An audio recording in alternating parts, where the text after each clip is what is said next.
y'all have ever been on a terrible date and y'all really didn't know how to act during it? Whew, that's a lot of y'all. Me too. I can honestly say I've been on 2 terrible dates. Okay, so there are going to be rules that you need to follow. Always take separate cars.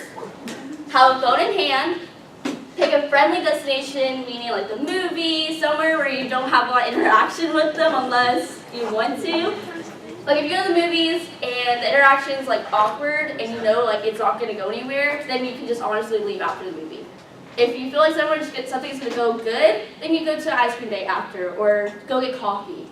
Okay, and then always have an excuse ready in hand. My excuse always is I'm feeling sick, I'm cramping, or I'm tired.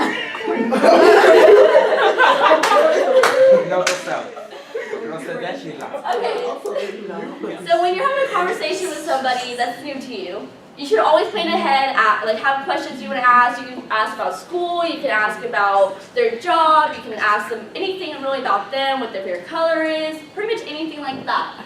You don't have to feel obligated to do anything. You don't have to hold hands with them in the movies if you don't want to. You don't have to feel obligated to give them a kiss at the end of the night. You don't have to feel obligated to do anything. It's all up to you. Just try not to make it awkward. And slobs are no-go. If you go out to eat with them or if you go to a movie or anything with them and they're slobs and you know they are, try not to make a face because obviously you want to be nice about it, but you also need to show that's awkward, so just try not to make faces. So the reason why you want to plan ahead and have a conversation, you don't want to be like this girl. Oh, so do you own books? That's something you don't really want to say. That makes the date go bad. You don't want to be the bad date. So you should always plan ahead. When you're leaving the date, if the date didn't go as planned, you should always let them know how you feel. As much as it sounds rude, if they're going for a hug and it's like the nice embracing hug where they're not going to let you go, you don't want to go into that. You always want to do the side hug. The side hug, with them, they'll most likely attach to you. What you need to do is have your arm awkwardly like this and make sure that you have it out to where they know that you didn't have any contact with them and have a relationship with them at all. Always be polite. You don't want to be rude to them. You need to make sure you smile and you try to be really, really nice about it because you don't want them to feel bad about themselves because maybe they were just nervous. So it could be anything. And know when to leave. When you want to leave, make sure you try to get out there as fast as possible. Say, oh, I really should just go. I need to go home. My mom needs me. Just have that excuse ready and back up. Also, so with the phone in hand rule, from Lauren Britton from the Times, there's an app for Apple users, maybe I don't know about Android, but for Apple users, there's an app called Fake a Call. Practice using this ahead of time before you actually do it. If you are ready to leave the date in the middle of it, this is the best thing to do. Fake a call, which she says that it does, is you can pick a certain time to have it set. You pick the voice operator. It could be a sick aunt, it could be your mother, it could be your dad calling you as if there's a big emergency. So if you really need this ahead of time, go for it. She also said that what you should do is you stand up, you get the call, you walk away, but make sure it's to where the person can still see you, as all y'all can see me. Make sure they can still see you, but to where they're in Richard's section. And you go in the back and you act as if you make the face as if you're startled, that you need to leave. You need to make sure you do it and make sure they can see you so you don't look like you're just trying to walk away and go to the bathroom.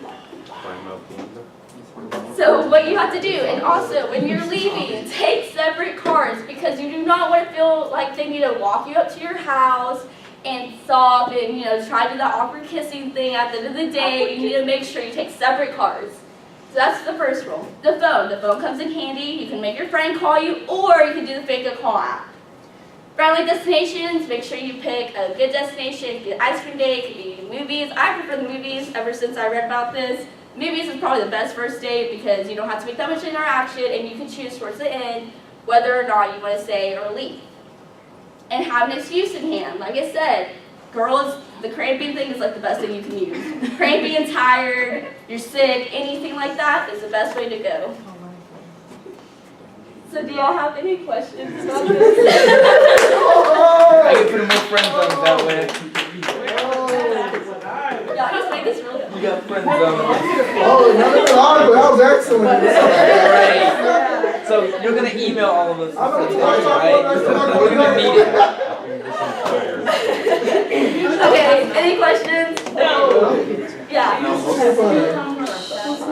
when I'm speaking to a girl, the problem I have is, I mean, I'm often accused of looking at other women, but it's not, I mean, I like to keep my eyes open, like to see what's going on. I mean, in your opinion as a female, is it, I mean. It comes off as kind of rude, in my opinion, if I'm on a date with a guy and I look good for him and he's looking at other girls. Oh, we're not looking at other girls, I'm like, just looking around. Looking I around. like the scenery, I mean, just looking at. Well, do you make eye contact with her? I do. I mean, like I was keeping distance for a while, and then when we're talking, we'll like look up, but eventually I'll like look around, like say if there's someone across, like just looking at someone's Ferrari for a minute, or just looking over there. Then she just wants attention. No attention. I don't like making eye contact with you either. I like looking around and maybe. That's my problem. Like looking at this, like sitting there for hours, and you're like, just look around. Just give them time to just take a break and just look at something and look back. Yeah. Well, Now, you must ask that question. no. How long after the date should a Guys are guy, still entertaining questions, Sarah? What was the question? after how long after the date, even bad or good, should a guy wait to call her and say, hey, what did you think? Do you want to plan a second one? I would wait at least 2 hours. 2 hours. 2 hours. I say 2 hours About because you 30 need second mark. No. Wait, you need to. I say 2 hours because first of all, you need to let the girl or you like go separate ways and actually think about how the date went before you sit there and like, hey, how'd it go? Well, you might sit for hours and wait 30 seconds. That's kind of creepy. 2 hours. Yeah, I like 2 hours. I like an entire day. Don't take me. No, you can't leave this area until you tell me the most awkward point and then those awful things. Most awkward. Okay. Okay, so the date was actually really good. We went to a concert and then. Okay, guys. This is really Still listening? The date was fine. We went to this concert in the House of Blues. The date was perfect. Like, we didn't talk that much. We were just listening to music. It was a really good vibe going on. Well, when he dropped, I made the mistake of taking one car with him. And when we got home, he went in for their hug, and I was like, okay, whatever. And then he went for a kiss, but the thing he did was stick out his tongue before he even made It was horrible. And now, like, I see him all the time, and like after that day, I couldn't talk to him again. What concert y'all go to? Two Door Cinema Club. Let's give Sarah a hand. Thank you, Sarah.